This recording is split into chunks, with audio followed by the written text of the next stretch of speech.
Bismillah, alhamdulillah, wassalatu wassalamu ala rasulillah. Assalamu alaikum, learn Tajweed the easy way, lesson 24b, practice Suratul Falaq with a Qari.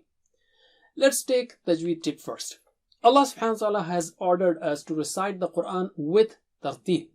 Tartil means to recite clearly. That is, when others listen to you, they should be able to catch every letter. It also means to recite the letters nicely and to stop at the right place, which is Tajweedul Huruf wa Ma'rifatul Wuquf.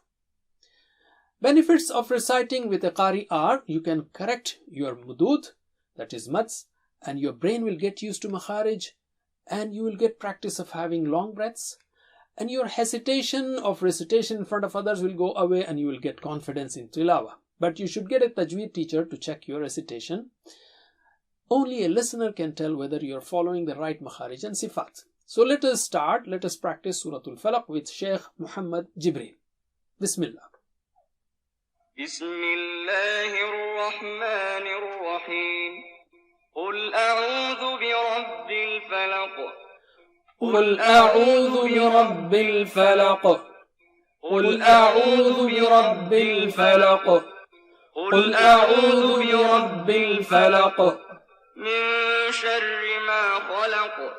من شر ما خلق من شر ما خلق من شر ما خلق ومن شر غاسق إذا وقب ومن شر غاسق إذا وقب ومن شر غاسق إذا وقب ومن شر غاسق إذا وقب ومن شر النفاثات في العقد ومن شر النفاثات في العقد ومن شر النفاثات في العقد ومن شر النفاثات في العقد ومن شر حاسد إذا حسد ومن شر حاسد إذا حسد